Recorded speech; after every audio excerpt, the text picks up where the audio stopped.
Welcome to my guys. Sebelumnya, saya sangat berterima kasih banget sama kalian karena kalian sudah mau mengunjungi channel ini.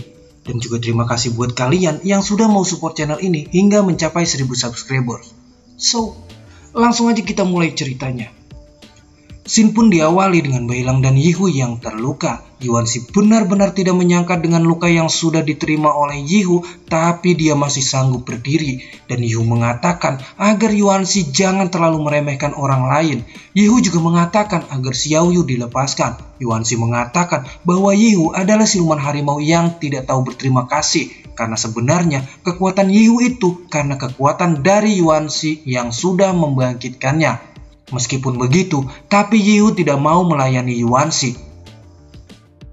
Yihu juga meminta agar Yuanxi melepaskan Xiaoyu. Tapi Yuanxi sama sekali tidak peduli dengan perkataan Yihu. Bagi Yuanxi, Yihu adalah butiran debu yang kecil. Yuanxi juga mengatakan bahwa Yihu hidup di dalam sumur yang sempit, yang tidak tahu seberapa tingginya langit. Jika dia dibandingkan dengan Yuanxi, Yihu dan dirinya bagaikan langit dan sumur. Karena kalau langit dan bumi masih terlalu rendah, jadi kita bandingkan sama langit dan sumur aja ya, biar agak daleman sedikit. Oke. Yuanxi juga mengatakan bahwa dia adalah dewa dari para dewa. Dia adalah salah satu dari 3 dewa suci, membawakan penderitaan, amarah, kehancuran pada dunia, dan semua sumber ketamakan dan nafsu. Siluman harimau dan serigala di mata Yuanxi hanyalah bayi kecil yang tidak punya kemampuan. Dan untuk menghancurkan bayi seperti kalian itu sangatlah mudah. Yihu tidak peduli dengan semua yang dikatakan oleh Yuanxi. Yihu hanya menginginkan Xiaoyu. Karena jika Yuanxi tidak melepaskannya, maka Yihu di sini akan mencoba untuk membunuh Yuanxi. Yihu pun langsung mengeluarkan jurusnya yaitu jiwa harimau. Dan Yihu langsung bergerak cepat untuk menghajar Yuanxi. Tapi lagi-lagi Yuanxi mengeluarkan hujan panah penderitaannya, dan saat panah penderitaan itu mengenai Yihu, maka meledaklah panah penderitaan itu. Yihu pun langsung terpental jatuh ke bawah. Yuanxi yang terlihat biasa aja mengatakan bahwa sudah cukup karena Yihu tidak akan menang melawannya. Tapi semangat Yihu terlalu gila. Dengan percaya diri, dia pun langsung mencobanya lagi untuk mengejar Yuanxi. Dan kita akan dialihkan ke pertempuran Sun Wukong melawan Raja Kerbau. Di sini kekuatannya mungkin bisa dibilang setara. Saat Wukong memukul wajah Raja Kerbau pun memukul wajah Sun Wukong kembali. Bahkan Raja Kerbau mendapatkan double kill karena bisa melayangkan 2 pukulan kerasnya ke arah Wukong.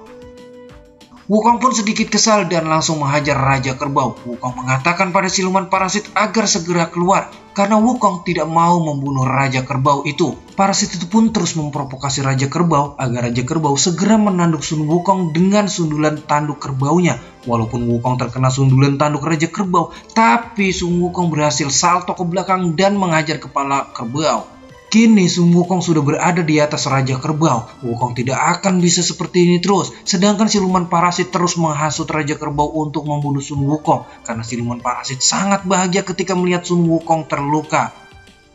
Siluman parasit ini juga terus membuat Sun Wukong panas. Hingga akhirnya Sun Wukong pun sudah tidak tahan lagi mendengarkan perkataan siluman parasit itu. Tanpa segan-segan Raja Kerbau itu pun langsung disuruh untuk menanduk Sun Wukong lagi dengan tanduk Raja Kerbaunya oleh parasit. Dan tanduk itu pun berhasil dihentikan oleh Sun Wukong. Saat Sun Wukong sudah menangkap tanduk Raja Kerbau itu, Sun Wukong juga mengatakan kepada siluman parasit itu untuk menempelnya di tubuhnya saja dan segera keluar dari tubuh Raja Kerbau. Dan Raja Kerbau pun langsung dipelintir oleh Sun Wukong. Sun Wukong juga berteriak bahwa siluman parasit selalu menginginkan tubuh yang sangat kuat. Jadi ini adalah kesempatan untuk siluman parasit keluar dari siluman kerbau dan masuk ke Wukong. Dengan cepat siluman parasit itu pun langsung masuk ke tubuh Sun Wukong. Terlihat di sini, Sun Wukong langsung merasakan pusing di kepalanya. Sun Wukong juga merasakan bahwa parasit sudah masuk ke tubuhnya. Seketika itu juga Wukong mengingat masa lalunya dengan adik kerbau. Ingatannya dengan adik kerbau langsung bersatu. Wukong melihat dengan sangat jelas tentang masa lalunya, perasaannya, hatinya sedikit berbeda dengan yang Wukong kenal selama ini. Kini Raja Kerbau pun langsung terkujur lemas dan langsung berubah wujudnya menjadi adik kerbau.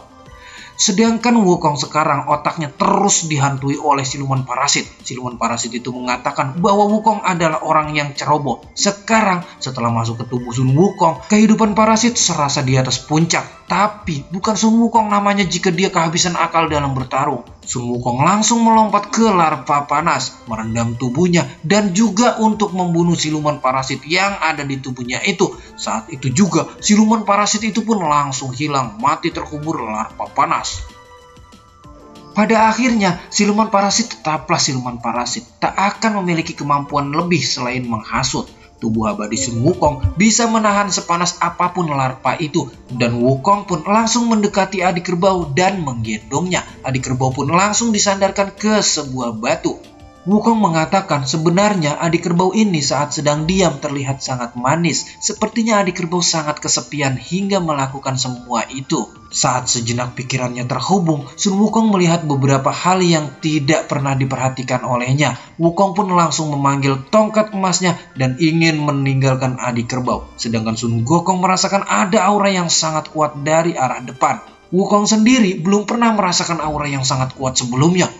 Boom! Lagi-lagi Yihu terkena serangan dari Yuanxi. Jangankan untuk serius, mengeluarkan keringat pun sepertinya belum tuh si Yuanxi anjir. Tapi di sini Yuanxi bisa mengalahkan Yihu dengan sangat mudah. Setelah melalui banyak kesulitan, akhirnya Yihu bisa menaiki bukit dan berdiri di hadapan Yuanxi. Saat Yuanxi mengatakan bahwa Yihu cukup hebat karena bisa menahan serangan dari Yuanxi, dan Yuanxi sepertinya akan mengakhiri Yihu di sini. Tapi Yihu menyerang Yuanxi dengan tiba-tiba, dan si Shinji chapter 91 di sini pun bersambung. Dan buat kalian yang masih penasaran dengan kelanjutan alur cerita si Shinji chapter ini, pantengin terus channel cerita saya. Jangan lupa buat pencet tombol subscribe dan aktifin loncengnya biar kalian gak ketinggalan keseruan lainnya dari cerita saya. Dan jangan lupa juga untuk tinggalkan like, karena dengan like kalian, Mimin cerita saya akan lebih bersemangat menghadirkan tentang video si Shinji chapter ini. Mimin di sini pamit dan bye-bye.